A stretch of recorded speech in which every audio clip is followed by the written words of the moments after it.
JS travel বুকের নতুন আরেকটি ভ্লগে আপনাদের সকলকে স্বাগত জানাই। মাদুরাইতে আজকে আমাদের দ্বিতীয় দিন, আর আজকে আমরা ঘুরে দেখব মাদুরাইয়ের প্রসিদ্ধ মীনাক্ষী আম্মার টেম্পল। যারা আগের ভ্লগ দেখেছেন তারা দেখেছেন গতকাল আমরা পৌঁছেছি মাদুরাই। তো মাদুরাইয়ে আমরা যে হোটেলে চেক ইন করেছি সেখান থেকে মীনাক্ষী আম্মার টেম্পলের যে সাউথ গেট তার দূরত্ব 750 মিটারের মতো। যেহেতু অনেক সকাল সকাল আমরা একটা অটো করে নিয়েছিলাম, অটোতে আমাদের পড়েছে 100 টাকা মতো। আজকে আমাদের প্রথম প্ল্যান হচ্ছে মীনাক্ষী আম্মার টেম্পলকে ভালো করে মন্দিরের ভেতরে প্রবেশ করব, মন্দিরের ঠাকুর দর্শন করব। এখানে যে মূল পূজিতা হচ্ছেন পার্বতী মাতা, যিনি মীনাক্ষী নামে পূজিতা হচ্ছেন, এবং শিব, যিনি সুন্দরেশ্বর রূপে পূজিত হচ্ছেন। আমরা সেই দর্শন করব, সাথে পুরো টেম্পলটাকে ঘুরে দেখার ইচ্ছা আছে। এছাড়াও মাদুরাই শহরটাকে আজকে এক্সপ্লোর করব। চলুন স্কিপ না করে ব্লগটা দেখতে থাকুন, আর দেখবেন আমরা আজকে কোথায় কোথায় যাই, কি বৃত্তান্ত, আমরা সমস্ত ডিটেলস আপনাদের সাথে শেয়ার করব। মাদুরাই শহরটি বেশ প্রাচীন, যার উল্লেখ পাওয়া যায় সঙ্গমকালীন নথিপত্রে। খ্রিস্টীয় প্রথম থেকে চতুর্থ শতকের মধ্যে কিছু তামিল পুস্তকে এই শহরকে কুডল বলে উল্লেখ করা হয়েছে। এটি ভারতের 26তম এবং তামিলনাড়ুর তৃতীয় বৃহত্তম শহর। একে তামিলনাড়ুর সাংস্কৃতিক রাজধানী বা দক্ষিণ ভারতের কাশীও বলা হয়ে থাকে। দক্ষিণ ভারতের পাণ্ড্য রাজবংশের আমলে পাণ্ড্যদের রাজধানী মাদুরাইয়ে এখানের প্রসিদ্ধ মীনাক্ষী মন্দির নির্মাণ কাজ শুরু হয়। আরুলমিগু মীনাক্ষী সুন্দরেশ্বর মন্দির ওরফে আরুলমিগু মীনাক্ষী আম্মান থিরুকোভিল হলো একটি ঐতিহাসিক হিন্দু মন্দির। ভাইগাই নদীর দক্ষিণ তীরে অবস্থিত এই মন্দিরের উল্লেখ রয়েছে তামিল সঙ্গম সাহিত্যেও। চৈত্র মাসে মাতা মীনাক্ষী ও শিব সুন্দরেশ্বরের বিবাহ অনুষ্ঠান চৈত্র তিরুভিলা বা চৈত্রী মীনাক্ষী তিরুকল্যাণম নামে এখানে ধুমধাম করে পালিত হয়। মীনাক্ষী অর্থে মৎস্য সম চক্ষু বিশিষ্টা দেবী পার্বতী। তামিল ভাষায় আক্ষরিক অর্থ মৎস্যকুলের শাসন। কথিত আছে যে দেবী মীনাক্ষী ও সুন্দরেশ্বরের বিবাহ অনুষ্ঠানে সমস্ত দেবদেবী, নবগ্রহ ও সকল মর্ত্যবাসী আমন্ত্রিত ছিলেন। শ্রী বিষ্ণু এই বিবাহের দেবী মীনাক্ষীর ভ্রাতারূপে নিজেকে প্রকাশ করেন। তিনি তার ভগিনীকে ভগ্নিপতির শিবের হাতে সমর্পণ করেছিলেন। 1190 থেকে 1216 খ্রিস্টাব্দে প্রথম সদারবর্মন কুলাশেখর পাণ্ড্য এই মন্দিরের নির্মাণ কাজ শুরু করেন। তিনি সুন্দরেশ্বর মন্দিরের প্রবেশদ্বারে গোপুরা, দেবী মীনাক্ষী মন্দিরের কেন্দ্রীয় অংশ, প্রধান মন্দিরের নিকটস্থ নটরাজ মন্দির, সূর্য মন্দির ও কালী মন্দির নির্মাণ করেছিলেন। আরেকটা ব্যাপার, এখানে মন্দিরের ভিতরে কিন্তু ক্যামেরা বা কোনো ইলেকট্রনিক্স গ্যাজেট অ্যালাউ নেই, তাই আমরা আপাতত ক্যামেরাটা নিয়ে যেতে পাচ্ছি না। তো আমরা আগে প্রবেশ করি, গিয়ে কোনো প্রবেশের যদি নিষেধাজ্ঞা কোনো রকম থেকে থাকে সেই সব কিছু ডিটেলস আমরা মন্দির থেকে ঘুরে এসে আপনাদের সাথে শেয়ার করছি। তাহলে চলুন ব্লগটা দেখতে থাকুন। এটা হচ্ছে এন্ট্রান্স, এটা মেন টেম্পল। এটা এদিক দিয়ে এন্ট্রি, এদিক দিয়ে লোকে ঢুকে এদিক দিয়ে যাচ্ছে, আর এর ভেতরে গিয়ে টিকিট কাউন্টার আছে। সো এদিক দিয়ে এন্ট্রি, এখানে ব্যাগেজ, মোবাইল আপনি ড্রপ করতে পারেন। পরে এদিক দিয়ে ঢুকে এটা গেট, আর এইটা দেখছেন এটা মেন মন্দির। আর এইখানে টিকিট কাউন্টার রয়েছে স্পেশাল এন্ট্রি দর্শনের জন্য, এই জায়গাটা টিকিট কাউন্টার। আর সোজা চলে গেলে মেন মন্দির, এটা মেন ভিউ।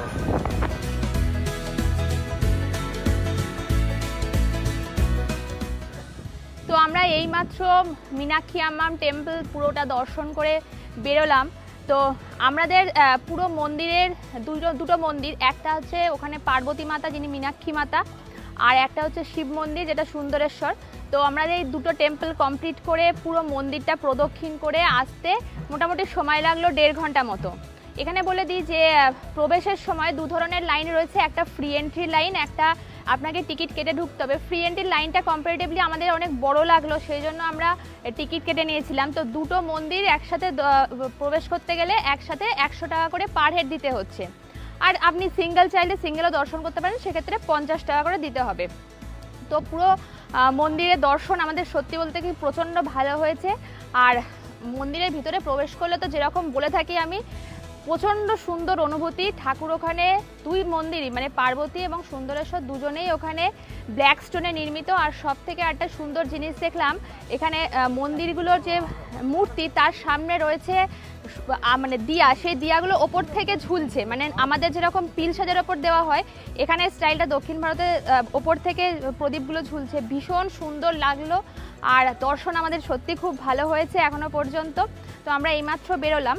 আর একটা কথা বলে দিই যে মন্দির দর্শনের জন্য মেয়েদের এখানে শাড়ি বা সালোয়ার কামিজ এবং ছেলেদের ক্ষেত্রে ধুতি কম্পালসারি, কিন্তু একটা যদি কেউ ধুতিতে কমফোর্টেবল না হয় সেক্ষেত্রে ফুল প্যান্ট অবশ্যই পরতে হবে। তো চলুন আমরা এখন আমরা তো সাউথ গেট দিয়ে ঢুকেছিলাম, এখন আমরা আরও যে ইস্ট ওয়েস্ট নর্থ যে গেটগুলো রয়েছে সেগুলো দেখব। আর এখানে প্রত্যেকটা গেট না অসম্ভব রকমের সুন্দর, দ্রাবিড়ীয় শিল্পকলায় নির্মিত। তো আমরা এটা পুরোটা প্রদক্ষিণ করব, আপনাদের সাথে শেয়ার করব। চলুন তাহলে দেখতে থাকুন। 1231-এ এই মন্দিরের প্রতিষ্ঠাতা প্রথম সদারবর্মন কুলশেখরের উত্তরসূরি পাণ্ড্যরাজা প্রথম মারাভর্মন সুন্দর একটি গোপুরা নির্মাণ করেন এবং মন্দির কমপ্লেক্সের দক্ষিণ পূর্ব দিকের চিত্রা গোপুরম পরবর্তী রাজা দ্বিতীয় মরাবর্মন সুন্দর পাণ্ড্য দ্বারা নির্মিত হয়েছিল। দেখুন, এটা হচ্ছে ইস্ট গেট, ঠিক আছে? সাউথ থেকে আমরা পরিক্রমা শুরু করেছিলাম, ঢুকেছিলাম ওখান দিয়ে। এখানে গেটের এন্ট্রি হচ্ছে এইখান দিয়ে এন্ট্রি হয়। এইটা এই গেটটা একটু ছোট, বাট এরও আপনি কাজ দেখবেন অন্য রকমের। আর আপনাদের এখান থেকে ভেতরে দেখাচ্ছি, পিলার কিছু দেখা যাচ্ছে এখান থেকে ভেতরে। ভেতরে তো ক্যামেরা এলাও না, এখান থেকে যতটা তোলা যায় আমি দেখাচ্ছি।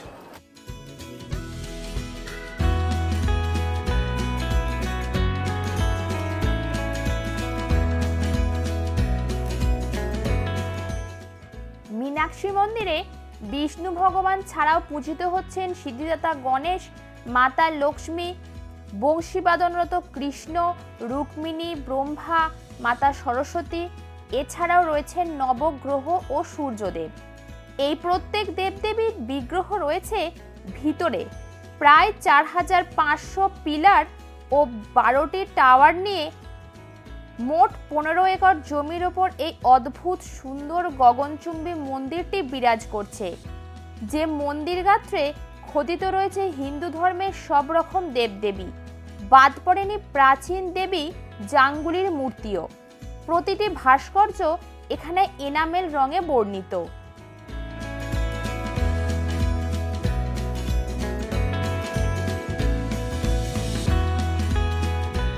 এটা হচ্ছে নর্থ গেট, দেখাচ্ছি আপনাদের। এর পুরো কাজ আলাদা ধরনের।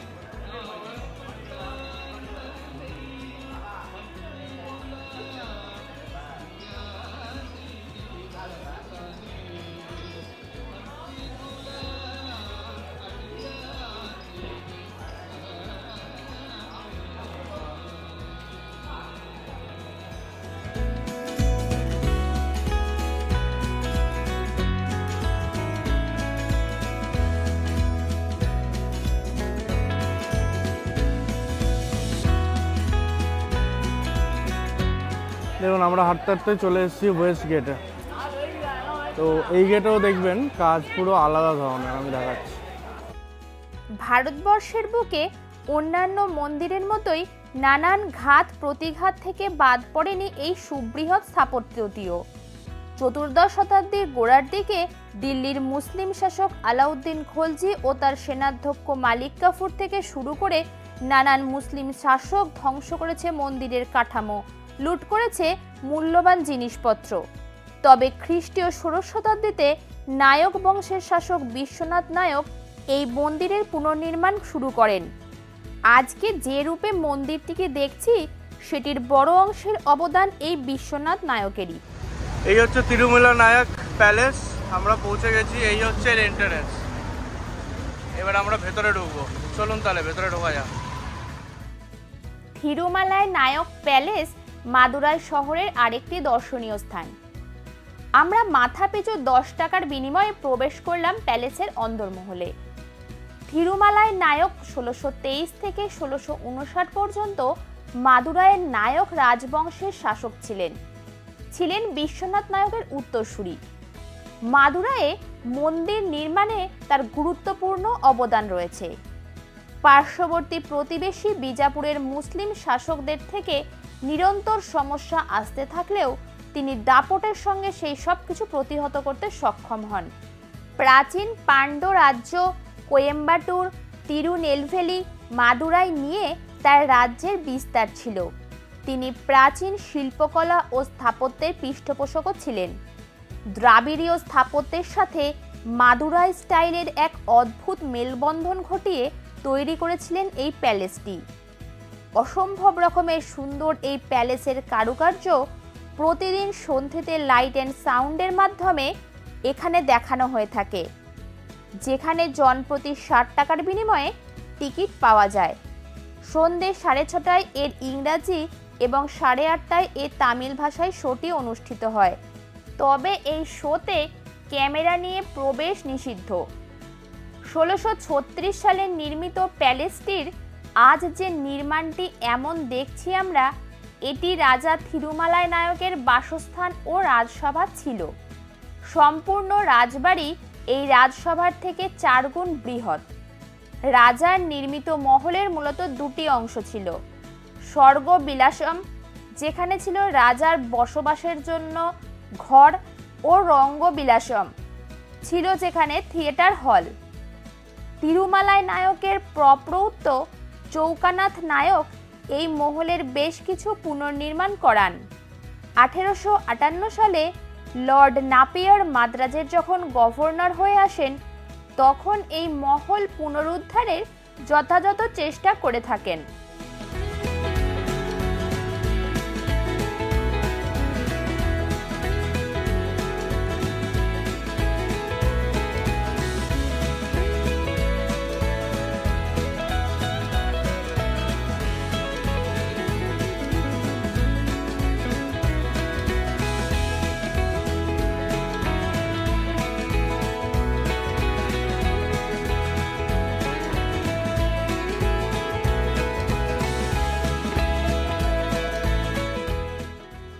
এই সেই রাজাদের ব্যবহৃত রাজসিংহাসন, যার গায়ে আজও বিলাসিতা ও ঐশ্বর্যের প্রতুলতার ছাপ স্পষ্ট।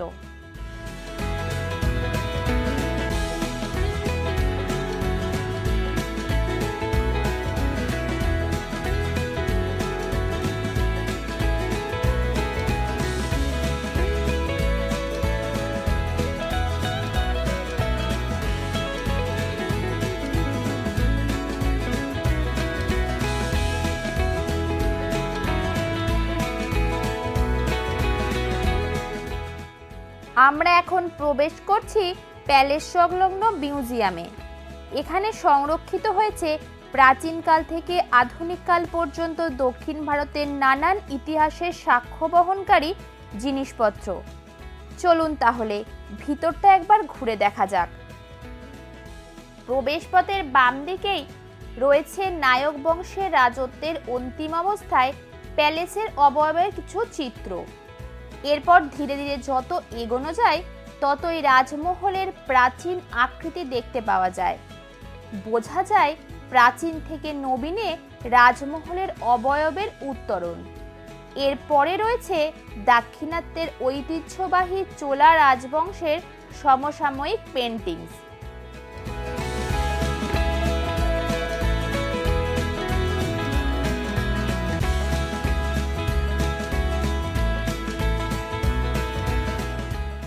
রয়েছে তামিল সঙ্গম যুগের শঙ্খের সংগ্রহ আর ইতিহাসের বিভিন্ন সময়ের থেকে উদ্ধার হওয়া নানান দেবদেবীর মূর্তি, যার শুরু হয়েছে বিষ্ণুর নরসিংহ বা নৃসিংহ অবতারের পাথরে খোদিত বিগ্রহ দিয়ে। তারপরে যতটাই এগোনো যায়, তত একে একে দেখা যায় থিরুমলের মূর্তি, বাদ পড়েনি তার স্ত্রী ভূদেবীর বিগ্রহ।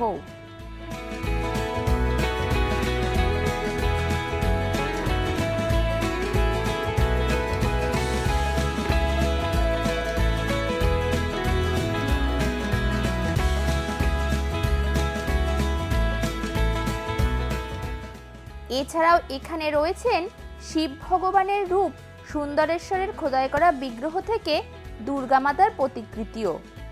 রয়েছে নানান জানা অজানা দেবদেবীও, যার গাত্রে প্রাচীনত্বের ছাপ এতটাই স্পষ্ট যে অনুমান করার উপায় নেই।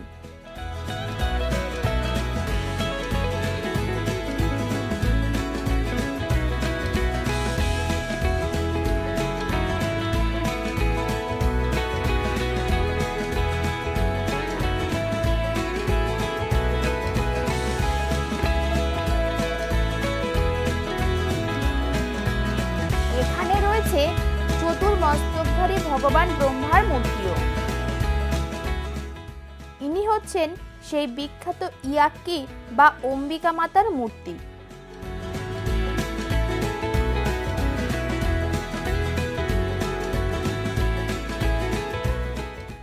আর ইনি হলেন মীনাক্ষী রূপে পূজিতা পার্বতী মাতার প্রতিকৃতি।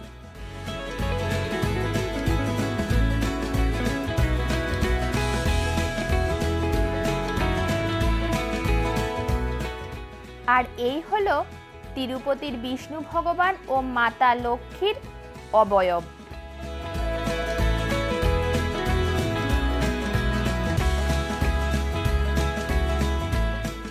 মাদুরাইয়ের বিখ্যাত দেবতা কার্তিক, যিনি এখানে মুরুগান রূপে পূজিত। মিউজিয়ামের মধ্যে দর্শকদের বিশ্রামের জন্য বেশ প্রশস্ত জায়গাও রয়েছে।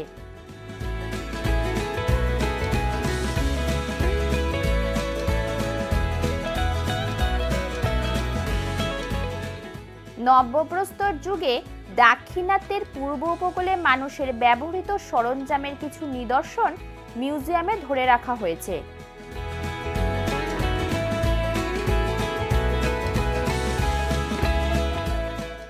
এগুলো হলো মধ্যপ্রস্তর যুগে মানুষের ব্যবহৃত সামগ্রী বিশেষ।